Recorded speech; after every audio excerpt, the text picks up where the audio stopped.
이번에 몇 분의 선교사님을 모실 텐데 그 첫 번째가 우리 독일에 계신 우리 고창수 선교사님 모시게 되었습니다. 우리 선교사님은 제 선배로서 정말로 창녀촌, 서울역, 남대문 할 것 없이 함께 전도를 했었습니다. 그런데 이렇게 어느덧 세월이 30년이 넘었습니다.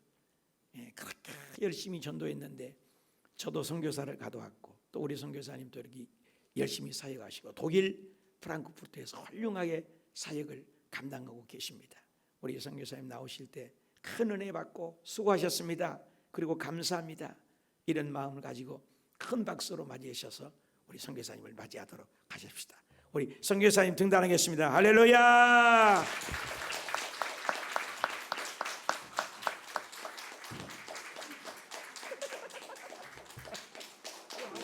하고만 나눌 거 그랬다. 네. 괜찮아요? 괜찮아요. 괜찮아요.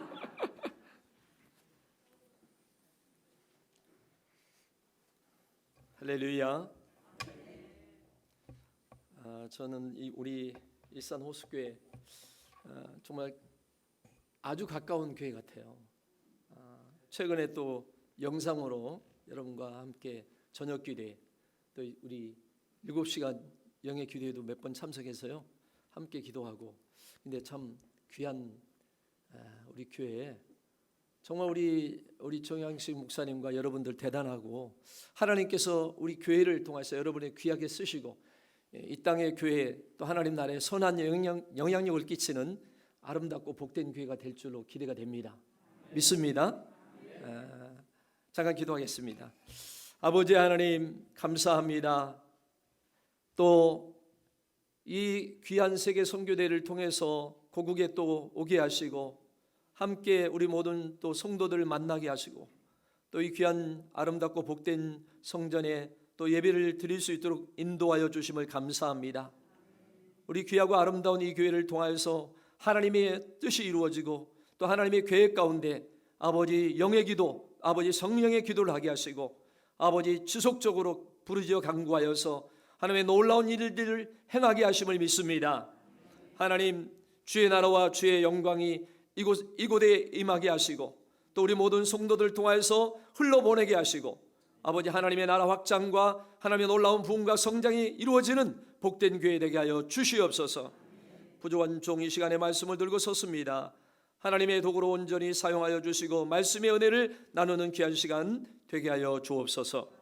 예수님의 이름으로 감사 기도드리옵나이다. 아멘. 할렐루야. 여기는 제가 와서 그냥 무슨 말을 전해도 은혜가 될 것 같아요.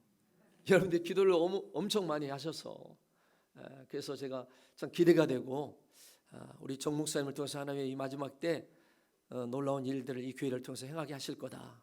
그런 기도하면서 그런 마음이 와요. 저도 이제 얼마 전에 저도 코로나 걸렸거든요. 독일에서. 그동안 잘 견뎌냈는데 2년 동안에 올해 초에 이제 우리 청년이 코로나 걸려서 이제 나았다고 해서 너 고생했다고 밥을 사주려고 이제 청년들 몇 명 데리고 와서 밥을 사줬어요. 토요일 날. 근데 뭐 맛있게 먹었죠. 찌개도 같이 먹고. 그리고 이제 주일을 잘 예배드리고 갑자기 월요일부터 내 몸이 이상이 오는 거예요.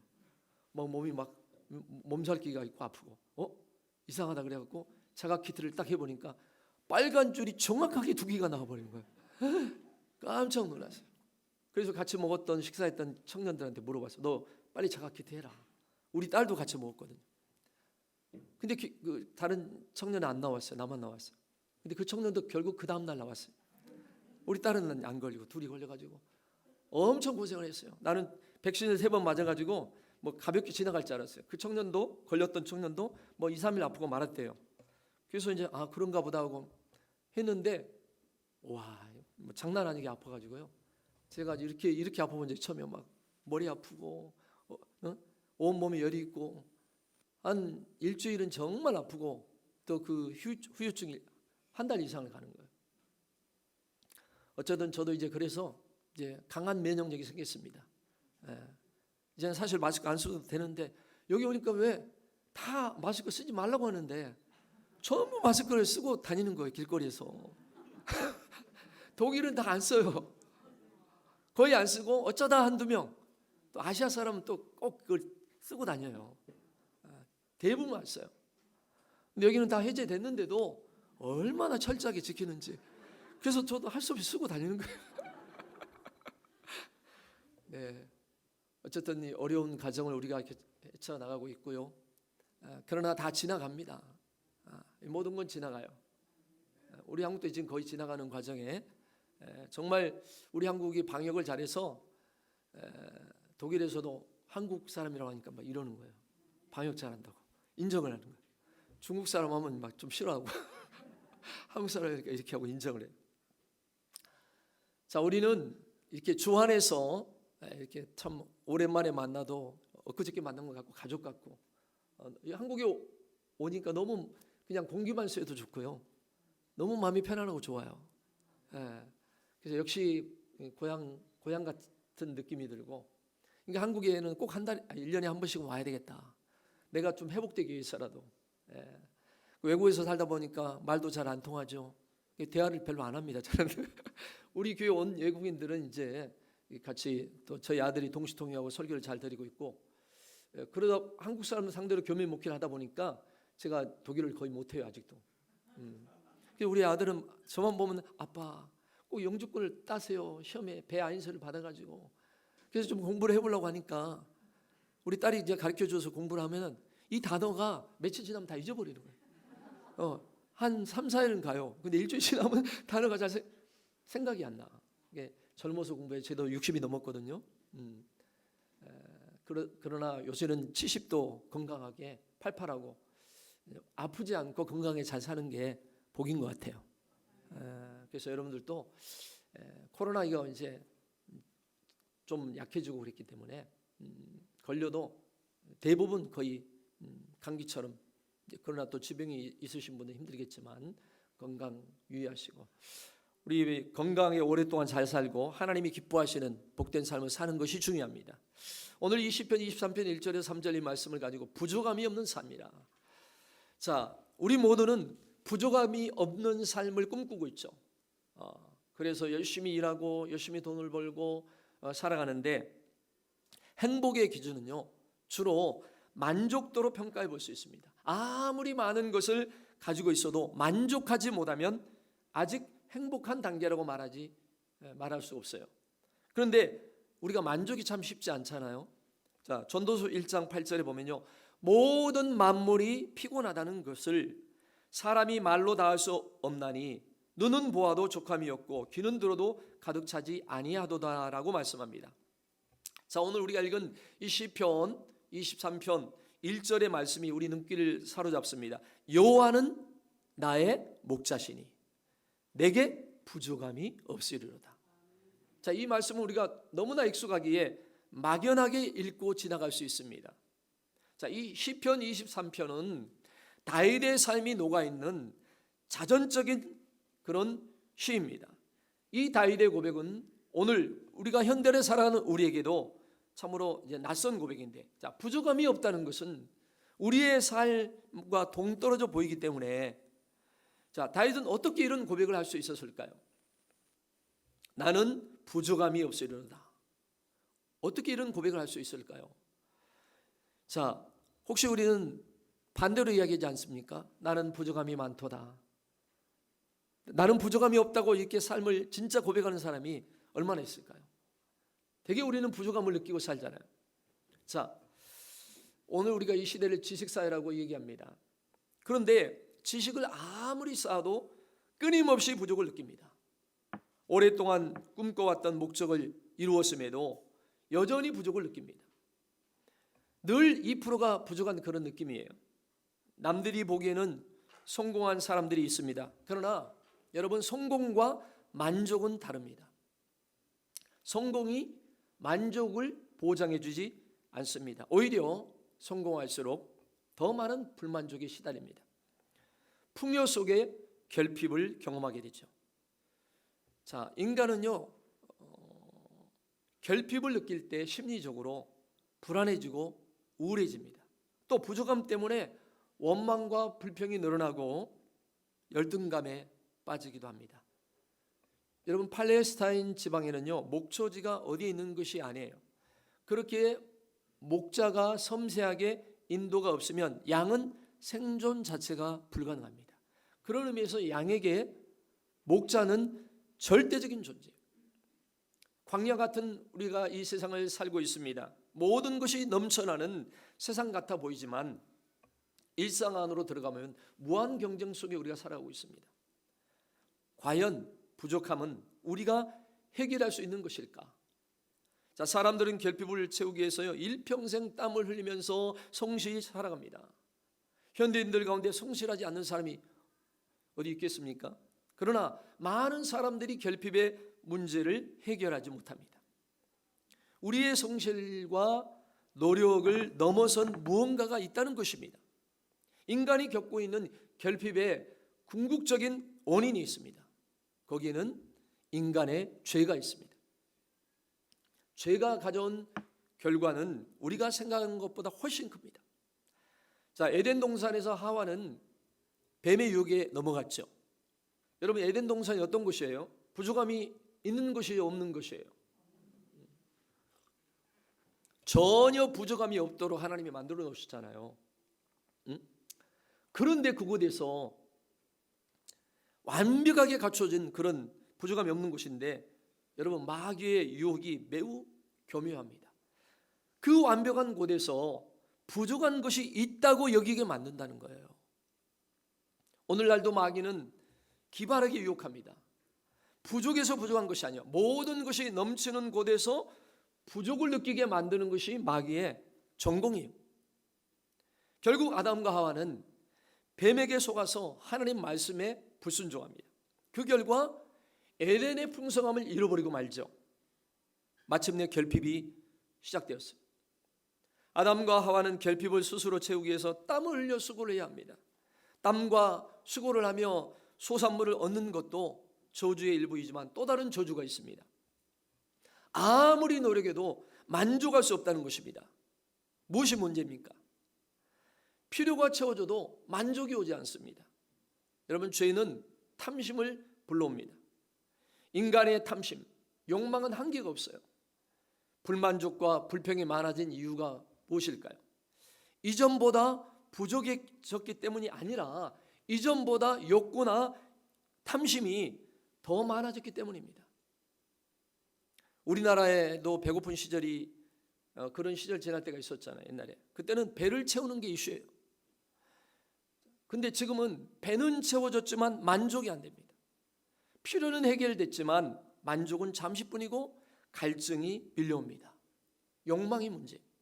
사람들은 왜 늘 부족함을 느끼는지 원인을 알지 못해요. 유명해졌는데 여전히 배가 고픕니다. 돈을 벌었는데 왠지 불안하고, 밥을 먹었는데 무엇인가 허전합니다. 왜 그렇습니까? 영혼 깊은 곳에서 밀려오는 그런 어떤 허기짐이 있다는 것입니다. 오늘날 생산성을 강조합니다.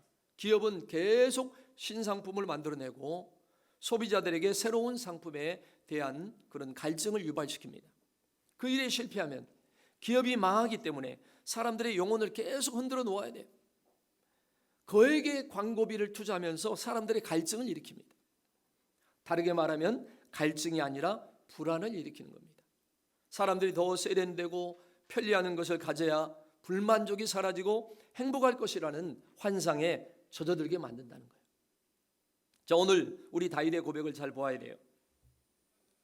여호와는 나의 목자시니 내게 부족함이 없으리로다. 다윗은 무엇으로 채워져서 부족함이 없다고 말하지 않습니다. 부족했던 돈이 채워져서 내가 원하는 자리에 올라갔기 때문에 부족함이 없다고 말하지 않았습니다. 시편 23편 1절은요, 어떤 조건이나 상황에 대한 언급이 전혀 없습니다. 여호와는 나의 목자시니. 자, 다윗은 조건이 아닌 관계를 강조합니다. 무엇을 채우느냐가 아니라 누구와 연결되느냐의 이야기입니다. 결핍의 시작은 여러분 하나님을 떠남으로부터 시작된 겁니다. 그렇다면 결핍의 궁극적인 해결은 뭡니까? 하나님에게로 돌아가는 거예요. 조건의 충족이 아니라 관계의 회복이 답입니다. 할렐루야. 자, 이건 누가복음 15장 탕자의 비유와 잘 매칭되는데, 탕자는 아버지로부터 유산을 받아서 타국으로 떠나죠. 처음에는 주머니가 두둑했습니다. 그런데 그가 결핍을 느끼는 데는 매우 오랜 시간이 걸리지 않았습니다. 자기를 채우려고 예를 썼지만 갈수록 더 허기져가고 결국은 바닥을 치고 말았어요. 탕자의 실패는 무엇일까요? 물질을 얻고자 아버지와의 관계를 깨뜨린 것입니다. 돈만 주어지면 아버지와의 관계가 별로 중요하지 않다고 생각한 겁니다. 하지만 아버지와의 관계가 깨어지는 순간부터 결핍이 찾아오기 시작했어요.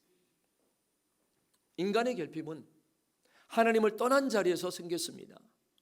인간의 노력이나 성실만으로 만족할 수 없는 이유는 아버지를 떠남으로 일어난 결핍이기 때문입니다. 자, 핵심은 우리가 뭐예요? 아버지와의 관계입니다. 여호와는 나의 목자시니, 따라합시다. 여호와는 나의 목자시니. 자, 이 말씀에 우리가 집중해야 돼요. 목자와 양의 관계가 핵심입니다. 이걸 가장 잘 표현한 말씀이요, 요한복음 15장 5절입니다.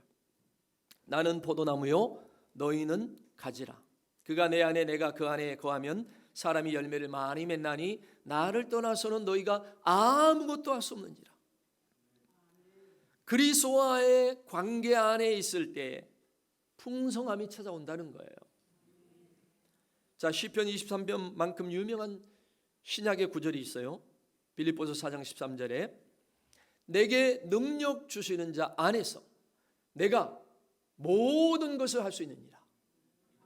따라합시다. 내게 능력 주시는 자 안에서 내가 모든 것을 할 수 있느니라.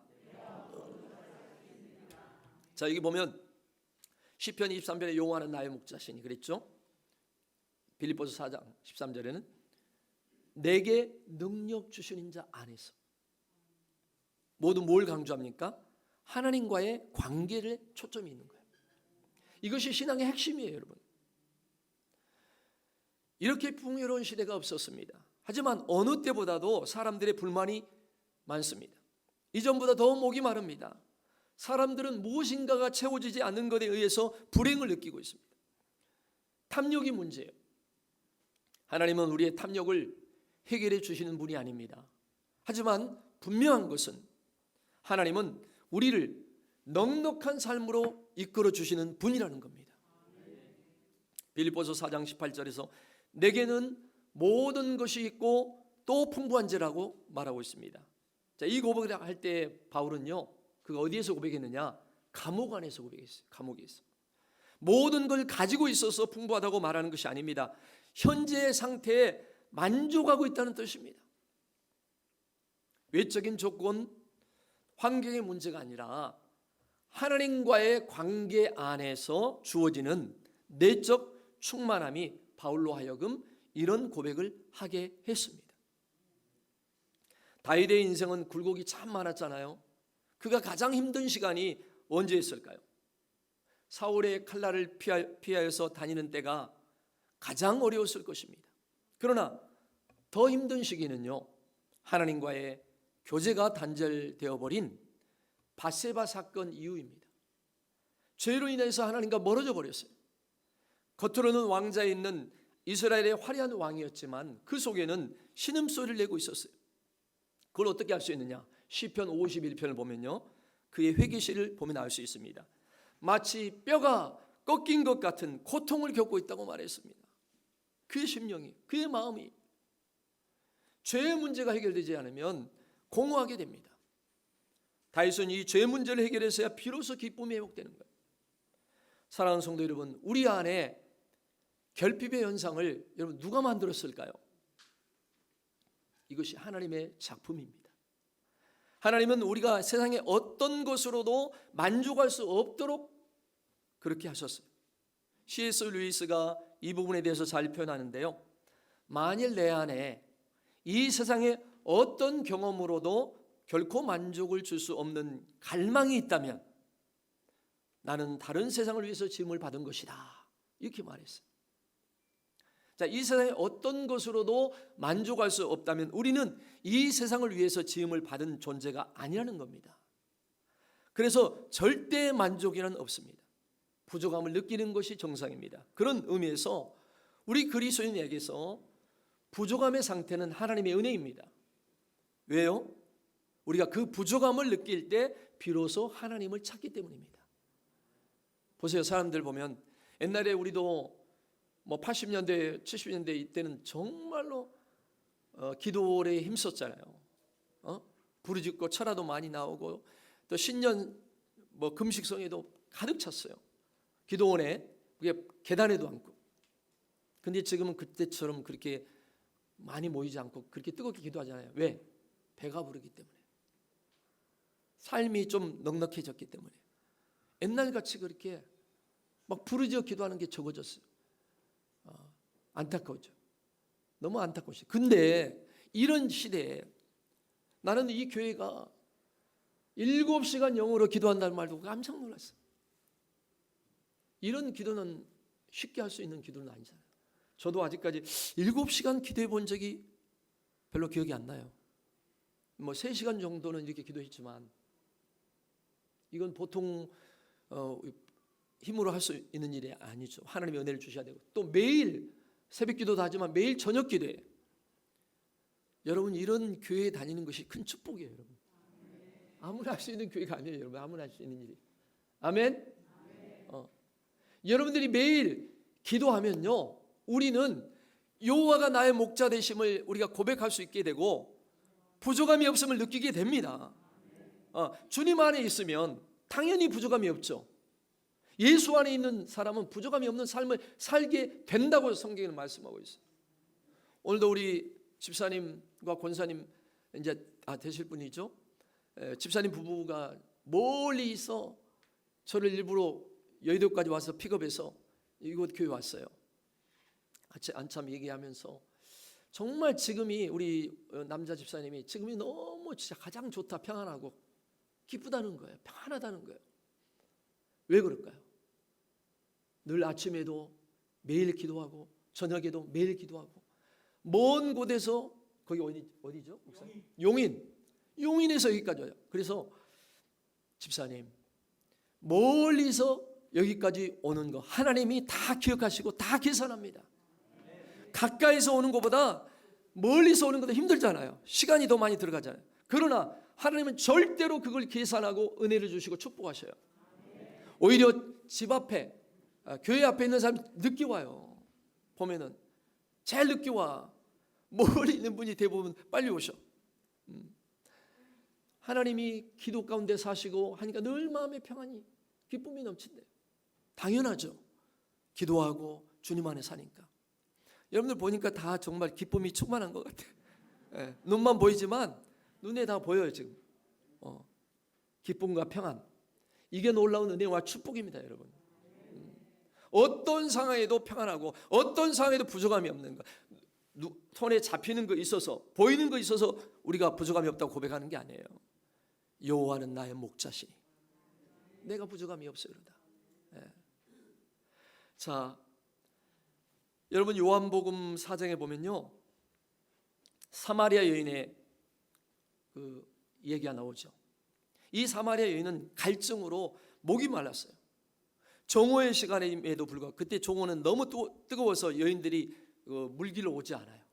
그러니까 다른 사람이 없을 때 이 사마리아 여인은 뜨거운 여름에 낮에 그 물을 길러 왔죠. 사람 안 보려고. 그래 피해 다니면서 그 낮에 물을 길러 왔는데 그곳에서 누구를 만나요? 예수님을 만나죠. 그 주님을 만나고 나서 야곱의 우물에서 주님을 만나고 나서 그 내적인 그런 깊은 내면의 목마름이 있었는데 예수님을 만나고 나니까 그 목마름이 해결되는 거예요. 우리가 있는 물을 마시면 금방 갈증을 느끼지만 주님이 주신 생수를 공급받으면 목마르지 아니하는 삶을 살게 된다는 겁니다. 우리 안에 성령으로 말미암아 생수의 강이 흘러 넘치면 목마름이 없는 삶이 될 줄로 믿습니다. 부족함이 없는 삶이 될 줄로 믿습니다. 그렇게 여러분들을 이끌어가는 교회가 이 교회라 이 말이지. 기도하고 말씀하면서 늘 말씀과 가까이 하도록 하고, 저도 그래서 도전을 받아가지고 이 기도하면서 우리도 우리 영상으로 기도를 하자. 우리 교회에서도 영상 기도를 했고요. 또 이제 성경 100일 통독 하자. 그래서 시작해가지고 지금 6월 8일 날 끝났어요. 저는 여기 와서 며칠간 또 바빠갖고 지금 끝에 제가 2, 3일 남았어요. 빨리 끝내야 되는데. 그래서 100일 통독 성경 읽으면, 근데 얼마나 은혜로운지 몰라요. 1시간씩 읽어야 돼, 하루에. 그래야 100일간 성경 일독을 할 수 있어요. 이 1시간 성경 읽고 또 기도해야 하고 하니까 얼마나 좋은지 몰라요. 여러분, 늘 기도와 말씀으로 산다는 것은 주님 안에 산다는 거예요. 은혜 안에 산다는 거예요. 그러면 우리는 부족함이 없는 삶을 살고 있는 거예요. 그게 축복이죠, 여러분. 그게 큰 복이에요. 세상이 줄 수 없는 큰 복이죠. 자, 여러분, 그래서 하나님을 만날 때 결핍의 증세가 사라집니다. 선한 사마리아 여인처럼 그가 너무 그 속심령에 기쁨이 넘치고 은혜가 넘쳐가지고 그 자기가 그 정말 갈증을 느꼈던 그 삶이 해결되니까 기뻐 뛰어서 물동이를 다 던져버리고 동네에 가서 예수님을 메시아를 증거하고 최초의 전도자가 되고 수많은 사람을 주님께로 인도하게 됐잖아요. 예. 여러분, 이 부족함이 채워져서요 당분간 편안하게 되었다는 그런 얘기가 아닙니다. 내게 부족함이 없다 이렇게 고백하는 것은, 여러분, 세상에서 경험하는 것이 무엇입니까? 무언가 해결되었지만 여전히 다른 무언가가 부족한 상태입니다. 오늘 다윗의 부족함이 없다는 이 표현은 최상의 만족, 풍성한 삶을 말씀하고 있습니다. 여러분, 목자 되신 하나님이 누구십니까? 복의 근원, 풍성함의 근원입니다. 요한복음 10장 10절에 예수님이 내가 온 것은 양으로 생명을 얻게 하고 더 풍성히 얻게 하려는 것이라. 그저 구원 받는 걸로 그것 때문에만 오는 것이 아니라 우리 인생의 삶을 풍성하게 부족함이 없도록 살도록 하기 위해서 예수님이 오셨다는 거예요. 적당히 죽지 않을 만큼 풀을 먹이시는 분이 아닙니다. 구약은 주로요 물질적인 것으로, 신약은 영적이고 정신적인 풍성함을 말해줍니다. 하나님은 영육의 모든 키를 쥐고 계신 분이에요. 주님은 현실의 삶에서 근근히 버텨내게 하는 수준이 아니라 넉넉히 승리하게 하시는 분입니다. 다윗은 외적인 상황에 흔들리지 않습니다. 자신의 삶을 흔들어 놓을 수 있는 것은 존재하지 않는다는 고백이 오늘 시편 23편의 고백이에요. 여호와는 나의 목자시니 나는 어떤 환경이나 상황에도 흔들리지 않는다고 말하고 있는 것입니다. 이유가 뭐예요? 목자로 인해 주어지는 풍성함 때문입니다. 그래서 시편 23편 5절에는 내 잔이 넘치나이다 라고 말합니다. 이건 부족함이 없다는 수준을 넘어선 거예요. 다윗이 왕으로 살았을 때가 부족함이 없는 순간이 아니었어요. 하나님을 나의 목자로 삼을 때, 그때가 다윗의 삶에 부족함이 없는 최상의 때였다는 겁니다. 하나님은 충분히 우리의 만족이 되십니다. 하나님 안에는 부족함이 없습니다. 예수님 한 분이면 충분합니다. 우리의 삶에 주님 한 분만 모시면 우리는 충분한 삶을 사는 거예요. 부족함이 없는 삶. 할렐루야. 나뿐만 아니라 그 넘치는 삶이 되어서 다른 사람을 또 풍성하게 복되게 하는 것이 우리의 사명이에요. 할렐루야. 네. 우리 각자에게 주신 사명이 있는 줄을 믿습니다. 제가 저번에 여기 와서 사명에 대해서 설교를 한 것 같아요. 우리 각자에게 주신 사명, 우리는 이 사명을 위해서 부름받았고 구원받았고 택함받은 줄로 믿습니다. 우리 모든 각자가 하나님 앞에 해야 할 사명이 있어요. 그 사명을 위해서 우리가 예배드리고, 그 사명을 위해서 기도하고, 그 사명을 위해서 말씀을 읽고 묵상하고. 아멘. 각자 우리 교회에서 지어진 직분들이 있죠. 성가대, 저는 성가들 참 좋아해요. 찬양이 또 은혜스럽고 또 저도 성가들 했거든요. 고등부 때부터 성가들 했어요. 근데 우리 각자에게 주어진 직분이 있는데 그것으로 내가 사명을 다했다고 하면 안 돼요. 그건 교회에서 주어진 우리가 사명이고 예배를 위해서 나아가서 세상에서 해야 할 사명들이 있잖아요. 뭘 전하는 거죠? 복음을 전하는 복음을 전하는 것은 우리 모두에게 주어진 사명이에요. 때를 얻든지 못 얻든지 그리스도의 복음을 전하라. 내 주위에 있는 사람. 우리가 정 목사님하고 신학교 때 창녀촌 전도했다고 그랬잖아요.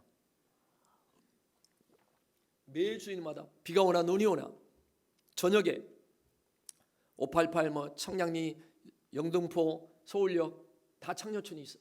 지금도 있는지 모르겠지만 하여튼 그때 34년 35년 전에는 화려하게 막 그래서 전도했는데 우리가 한 2년 전도하니까 몇 명을 결신한 줄 알아요? 180명을 결신했어요. 거기 포주 자매들 매주마다 일주일에 한 번 갔어요. 이게 매주 전하니까 결신이 1대1 결신 기도를 하고 우리가 찬양하고 이제 전도하기 전에는 찬양을 한 20-30분 했거든요.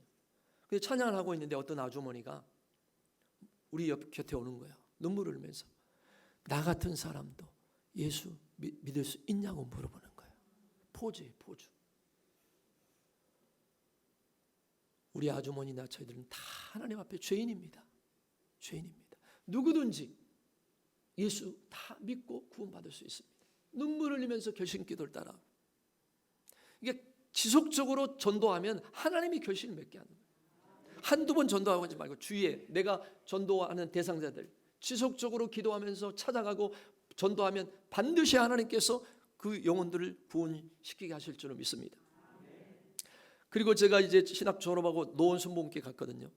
빨간 딱지 차고 신참 전도사. 나이도 총각이고 제일 어리고. 그래서 교구를 제일 적은 교구를 제게 줬어요. 그랬던 것 같아요. 말은 안 했지만. 상계 5교구 노원 상계동 110세대를 맡아서 신참 전도사로 이제 했는데 제가 우리 식구들 매달 한 달에 한 번씩 상계역에 데리고 와서 노원역이죠. 노원역의 역 앞에서 이제 찬양을 드리고 전도를 시켰어요. 노방전도를. 성가대 출신들이 많이 있었고 성가대 다 나와라. 우리 교구 성가대 다 나왔어. 성가대가 찬양하니까 또 은혜롭게 잘하잖아요. 교구장이 한마디 하면 다 순종해요. 전 그때는 지금 모르겠어요. 다 순종하는 것 같아요. 얼굴을 보니까. 우리는 100% 순종입니다. 교구장이 체육대회 가지고 빨간 티 입고 청바지 입어라. 100% 한 명도 불순종한 사람이 없었어. 그렇게 전도를 하니까 노방전도에서 사실 전도하기가 쉽지 않거든요. 그때 몇 명 전도했어요. 몇 명. 근데 한 달에 한 번 그렇게 노방전도 하는데 그들이 노방전도도 하니까 이제는 주위에서 이웃 사람들 전도하는 거 너무 쉬운 거예요. 담대함을 느꼈어요. 그래가지고 전도하기 시작하는데 매주마다 막 5가정, 6가정, 7가정. 저는 새신자 신방하느라고 바빴어요. 그래가지고 2년 만에 110세대가 660세대. 1000명이 넘었다니까요. 자녀들까지 하면. 그 두 교구. 그러니까 꾸준하게 기도하고 전도하니까. 그 성도들이 전도하는 거죠. 물론 내가 직접 성도들이 전도 훈련 시키고 전도하고 기도하고 전도하니까. 하나님이 그 영혼들을 불러주시는 거예요. 660세대. 그러다가 이제 나중에 2년 있다가 다 여의도로 들어오고 그랬는데 몇 년 전에도 어느 교회를 갔더니요. 금옥성전이에요. 이제 선교대에 와서 설교하러 갔는데 어느 여성교 회장님 것 같아. 이렇게 명찰을 차고 딱 옷을 입고 목사님 저를 모르시겠어요? 저 아시겠습니까? 이렇게 인사하면서 물어봐요. 딱 보니까 깜짝 놀랐어요.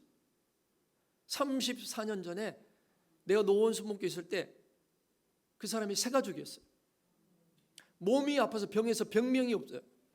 병원에서 고칠 수 없는. 그래서 누구 전도를 받고 우리 교회 왔어요. 그래서 우리가 작정 기도해가지고 그 자매 병이 깨끗하게 치료받았어요. 온 가족이 다 구원받게 되고 그들은 나는 떠나서 몰랐는데 그동안 열심히 교회에서 봉사해가지고 그 교회 여성교 회장에다가 여성교 그 권사님에다가 엄청 충성스러운 일꾼이 됐어요.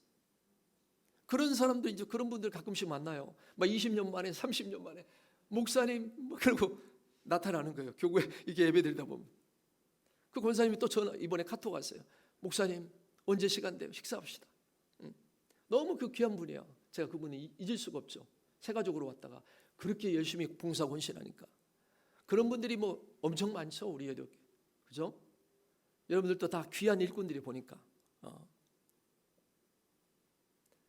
오늘 이 일산 호수교회를 통해서 앞으로 놀라운 일이 일어날 걸 기대하고 저도 계속 기도하겠습니다. 여러분 우리 목사님이 이끄신 대로만 따라가면 돼요. 하나님이 이곳에 목자로 양을 먹이고 가르치고 인도하라고 세우신 목자를 따르기만 하는 양은 부족함이 없는 삶을 살아요. 이 목사님이 지금 하시는 인도하는 게 얼마나 귀합니까? 말씀 훈련, 기도 훈련 좀 힘들겠지만 7시간 기도하는 것 그러나 하고 나면 다 못하더라도 7시간에 참석해서 뭐 3시간 하든 2시간 하든 자기 맞게끔 하시면 돼요. 7시간 하면 더 좋고 그렇게 해서 깨어 기도하면 여러분의 영이 살고 영혼이 잘 되면 범사가 잘 된다고 그랬잖아요. 아멘. 네. 그래서 여러분들 앞으로 계속해서 기쁜 소식 저도 이제 독일 가도 계속 가끔씩 참여할 겁니다. 내가 코로나 걸렸어도 여기 한번 참여해서 기도하고 했어요. 뭐 집에서 격리하면서 한 달간 좀 힘들었어요. 우리 애들이요.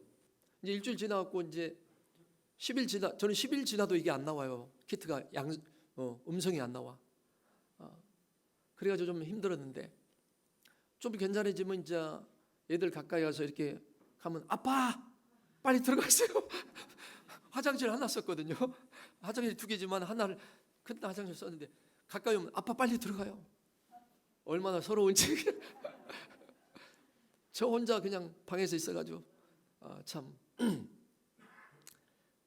그것도 다 지나가는 거예요. 이제 앞으로 여러분 이 시대가 제가 볼 때는 주님 오실 날이 가까웠다. 재난이 이미 시작되었습니다. 마태복음 24장에 난리와 난리, 전쟁과 전쟁, 기근 전염병 이런 것이 오면 너희가 주님이 가까이 올 것을 알라.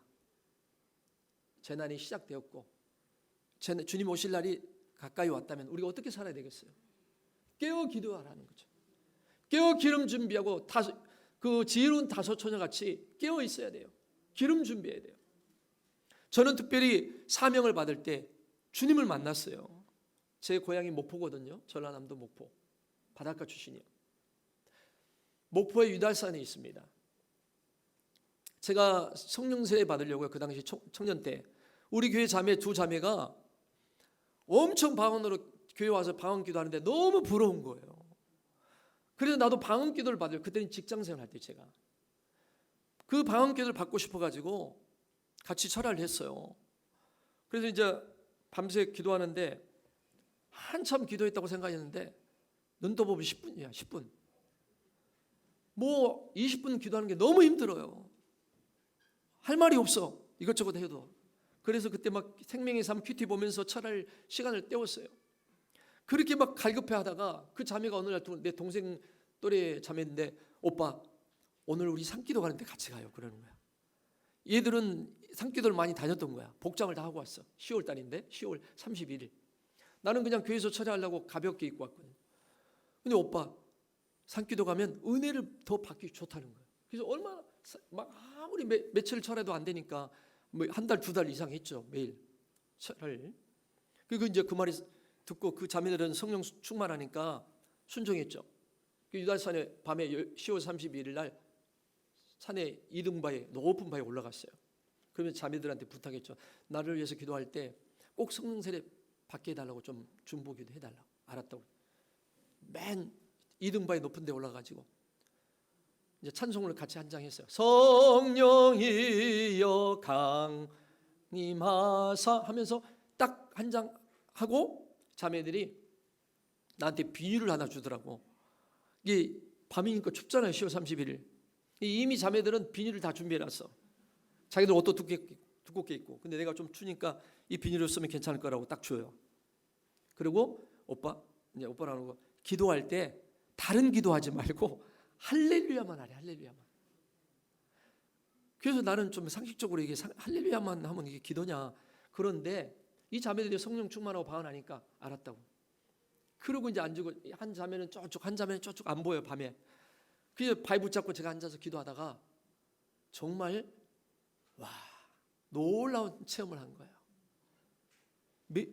30 할렐루야 할렐루야 하니까 처음에는 막 갑자기 밤에 기도하니까 한 11시쯤 됐으니까 막 무서워요. 뭐가 짐승들이 올 것 같고. 할렐루야 하다가 눈을 딱 떠요. 뭐. 이제 좀 겁이 나면 아무것도 없는데 사실은. 그게 다시 이제 할렐루야 하고 막 하니까 이게 집중이 되는 거예요. 할렐루야만 하니까 다른 생각할 필요가 없어요. 뭐 기도 이거 저거 생각할 필요 없고 그냥 기도만 할렐루야만 해요. 할렐루야 할렐루야 할렐루야 하나님 성령 부어 주시옵소서 방언받게 해주시옵소서 계속 그러고 할렐루야만. 그렇게 하니까 2시간 3시간 뭐 3시간 넘게 3시간 4시간 가까이 했을 거예요. 새벽에 갑자기요 바위 붙잡고 기도하는데 갑자기 그냥 어떤 분이 빛으로 어떤 분이 쫙 바위에 나타나는 거예요. 머리부터 발끝까지 빛이야. 근데 순간 알겠어요. 그분이 나타난 것 동시에 내 입에서는 막 라켈라 라켈라 눈물 콧물이 쏟아지면서 라켈라 라켈라 딱 보니까 예수님이야. 주님이 빛으로 오신 거예요. 생각해 보세요. 얼마나 제가 놀랬겠어요. 그리고 너무 감동이 오죠. 그 은혜는 말로 표현할 수 없어요. 그러면서 제가 주님 이제 입에서는 라켈라 라켈 눈물 콧물 흘리면서 라켈라 라켈 하는데 대화가 되는 거예요. 예수님과. 그때 제가 뭐라고 물어봤냐면 주님 언제 오십니까? 라고 물었어요. 나도 모르게. 어릴 때부터 신앙생활 해와서 제가 4대째거든요. 교회 다니면서 예수님 오신다 뭐 나중에 주님 오실 거다 이런 말을 많이 들어가지고 근데 주님 만나고 나니까 제가 나도 모르게 주님 언제 오십니까? 라고 물었어요. 입에서는 방언하는데 영으로 대화가 되는 거예요. 근데 주님이 하신 말씀이 있어요. 내가 곧 오리라. 너는 내일을 하라. 내가 곧 오리라. 이 말씀이요. 정말로 주님이 가까이 올 것 같아요. 내일 그냥 곧 오실 것 같아요. 그리고 주님이 사명을 주셔가지고 정말 감동해서 그래서 이렇게 제가 순복음 신학을 하고 주의 종이 됐어요. 우리 집안 다 장로교예요. 저만 순복음 교회 목회예요. 형님도 목사고 둘째는 목사고 뭐 작은아버지도 목사 다 장로교예요. 저만 순복음 하나님 인도하셔가지고 처음에는 반대했거든요. 왜 순복음 가냐 장로교회 가지. 근데 내가 순복음교회 목회하다가 형님 교회 가서 집회를 하루 설교를 했고 막 불러볼라 했더니 다 뒤집어지는 거예요. 전도한테 너무 좋다는 거예요. 이제 순복음식을 하니까. 자, 그래서 저는 주님이 오실 것을 늘 주님이 저 때 오실 것 같은 느낌이 들어요. 내가 죽기 전에. 그런데 요사이 되어진 상황을 보면 정말 주님 오실 날이 가까이 왔다는 거 영적으로 느껴집니다. 이 시대를 보라. 몇 년, 몇 월, 며칠은 아무도 알 수 없지만 그러나 때와 기간은 우리가 알 수 없지만 그 일어난 징조가 일어나면 주님이 오실 날이 가까운 것을 너희가 알라고 성경에 말씀하고 있잖아요. 그리고 영적으로 깨어있는 사람은 분별하게 되는 거죠. 지금은 자다가 깰 때라 깨어서 기도할 때인데 이렇게 깨어서 기도하는 교회가 별로 거의 없죠. 할렐루야. 여러분 큰 복을 받은 성도들이에요. 교회라고 다 교회가 아니에요. 여러분 가까운 교회가 좋은 교회가 아니라 은혜로운 교회, 기도하는 교회, 그런 교회가 좋은 교회죠. 아무리 멀어도 내가 은혜 받는 교회가 좋은 교회예요. 할렐루야. 여러분 우리 정양식 목사님과 함께 주님 곧 오실 거예요. 아마 저는 그렇게 기대가 되고 믿습니다. 주님 오실 때까지 열심히 한마음 한뜻이 되어서 한마음 한뜻으로 하나님의 세우신 교회와 각자가 주어진 사명을 잘 감당하며 선한 목자 되신 주님의 음성을 듣고 주님을 따라가면 여러분 부족함이 없는 삶이 될 줄로 믿습니다. 제가 오늘 설교 준비를 다 지금 하다가 지금 간증을 해가지고 시간이 많이 지나서 다 안 하더라도 중요한 얘기만 포인트만 얘기하는 거예요. 여호와는 나의 목자 되심으로 여러분의 목자입니다. 저와 여러분의 목자예요. 그 목자 되신 분이 누구인가를 깊이 알고 깨달은다면 그 목자를 온전히 모시고 여러분의 마음과 여러분의 삶에 온전히 모셔드린다는 건 뭐예요? 그분의 말씀을 듣고 그분을 따르는 거죠. 그분의 말씀대로 사는 거예요. 쉬지 말고 기도하라, 깨어 기도하라 할 때 여러분이 기도하는 것, 이것이 주의 뜻대로 사는 것이고, 말씀을 묵상하고 말씀을 암송하고 말씀 안에서 살아가는 것, 세우시는 목자의 말씀을 따라 그 말씀의 가르침을 받고 그 말씀 앞에 순종하여서 살아가면 잘 되게 돼 있어요. 여러분들 열매 맺는 삶, 복 있는 인생이 될 줄을 믿습니다. 저는 이 교회 지어질 때부터 와봤거든요. 교회 세워질 때부터, 야, 이건 큰 복된 교회, 여기 문 쫙 열면은 얼마나 멋있어요. 이런 교회 어디 있어요? 저희는 우리 교회 다 독일 교회 빌려 쓰거든요. 그렇지만 우리가 어느 장소가 중요한 게 아니라 내가 하나님과의 관계 속에 살고 있느냐, 관계가 중요해요. 여러분, 행복한 삶을 살기를 누구나 원하지만 행복은 눈에 보이는 것으로 오는 것이 아니에요. 물질이 많다고 행복하는 것이 아니고 어떤 환경이 좋다고 행복한 것이 아닙니다. 행복은 관계 속에서 있는 거예요. 관계가, 하나님과의 나와의 관계가 바로 됐고, 또 모든 사람과 사람과의 관계가 바로 되면 그 인생은 행복한 인생을 살 수 있는 겁니다. 복된 인생입니다. 아멘. 바로 이런 관계 회복을 주고 복된 인생을 살도록 하기 위해서 예수님이 십자가에서 못 박여 죽으시고 부활하신 거죠. 복음의 도, 이 복음은 뭡니까? 예수 그리스도의 복음의 도는 뭡니까? 십자가의 도는 끊어졌던, 죄로 말미암아 끊어졌던 하나님과 우리의 관계를 회복시켜주기 위해서, 또 모든 죄로 말미암아 인간관계가 끊어져 버렸던 걸 회복시켜줘서 사랑으로 하나 되고 한마음 될 때, 그게 복된 인생이죠. 아멘. 다른 거 없어요. 돈 막 벌어야지 애를 쓰고 막 아무것도 못하고 돈만 벌다가 가버리면 뭐합니까? 돈은 벌 만큼, 우리 쓸 만큼 쓰고, 돈을 많이 벌면 주를 위해서, 하나님 나라와, 하나님이 물질의 축복을 주셨다면 물질로 하나님 나라를 위해서 쓰라고 주신 거예요. 어떤 위치를 주셨든, 어떤 상황이 있다면 그 모든 일을 통해서 뭘 하든지 하나님 나라와 하나님의 영광을 위해서 살도록 하기 위해서 주신 은혜와 축복인 줄로 믿습니다. 할렐루야. 여러분, 우리는 근심하는 자 같으나 항상 기뻐하고, 가난한 자 같으나 많은 사람을 부유하게 하고, 아무것도 없는 자 같으나 모든 것을 가진 자로다라고 말했던 바울의 고백이 우리의 고백이 되어야 될 줄로 믿습니다. 부족함이 없는 삶. 저는 그래서 우리 성도들에게 여호와는 나의 목자, 늘 아침에 눈을 뜨면 그렇게 고백하라고 그래요. 여호와는 나의 목자시니 내게 부족함이 없으리로다. 오늘 하루도 하나님이 나의 목자 되심으로 내가 부족함이 없는 삶을 살 수 있게 됩니다. 감사합니다. 여호와는 나의 목자시니 내게 부족함이 없으리라. 날마다 여러분들 고백하세요. 눈을 뜨면. 오늘도 선한 목자가 우리를 어떻게 인도하겠어요? 부족함이 없는 삶을 인도한다는 거예요.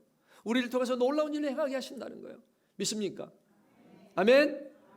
오늘 이 교회를 통해서 그런 놀라운 역사가 부족함이 없는 삶으로, 넘치는 삶으로 여러분을 통해서 이 지역에 죽어가는 생명들을 살리고 구원하는 생수의 강물이 흘러 넘치는 그런 교회로 하나님이 세우실 줄을 믿습니다. 여기에 여러분들이 힘을 다하고 마음을 다해서 부지런히 기도하고 부지런히 주의 복음을 전하며 사랑하며 섬기는 우리 귀한 성도들 되시기를 주의 이름으로 축원합니다.